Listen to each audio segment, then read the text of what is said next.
किस्मत ही खुल गई। किशोर सुमन से बहुत प्यार करता था और सुमन भी किशोर को जीवन साथी के रूप में पाकर बहुत खुश थी।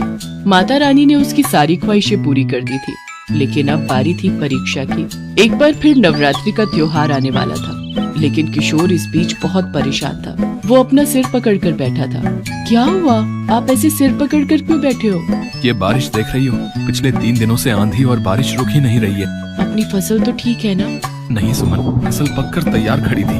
मैं उसे बस काटने ही वाला था, लेकिन आंधी और बारिश की वजह से पूरी फसल खेत में ही बिछ गई। इस बार तो अपने खाने के लिए ही अनाज निकल आए तो बड़ी बात होगी। किशोर का डर सच साबित हुआ। बारिश ने उसकी पूरी फसल बर्बाद कर दी थी।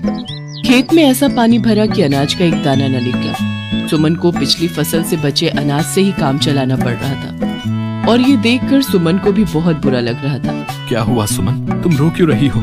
देखिए, मुझे गलत मत समझना। मैं इसलिए नहीं रो रही कि हमारे पास खाने को अनाज नहीं है। मैं तो इसलिए रो रही हूँ कि इस बार नवमी पर हम कन्याओं को क्या खिलाएंगे। सुमन की बात सुनकर किशोर भी सोच में पड़ गया। उसने यहाँ वहाँ से कुछ पैसे उधार लेने की भी कोशिश की, लेकिन बारिश ने पूरे गांव के किसानों को बर्बाद कर दिया था, तो हर कोई परेशान था। नवरात्रि शुरू हो चुकी थी।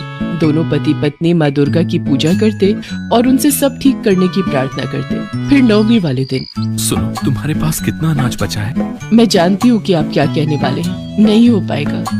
9 कन्याओं का भोजन बन सके इतना अनाज नहीं बचा है। सारे डिब्बे खाली पड़े हैं। हम बस माता रानी से क्षमा ही मांग सकते हैं। किशोर और सुमन अभी बात ही कर रहे थे कि तभी किसी ने बाहर से आवाज लगी, माई बाहर आओ, देखो कन्याएं आई हैं। किशोर और सुमन ने देखा कि उनके घर के बाहर पूरी 9 कन्याएं एक साथ खड़ी थी। सुमन ने उन्हें देखते ही अपने हाथ जोड़ लिए और उन्हें अंदर आने को कहा। सारी कन्याएं एक लाइन में बैठ गईं और भोजन का इंतजार करने लगी। उधर रसोई में, हे माता रानी, ये कैसी परीक्षा ले रही हो आप? अब मैं क्या खिलाऊं इन कन्याओं को?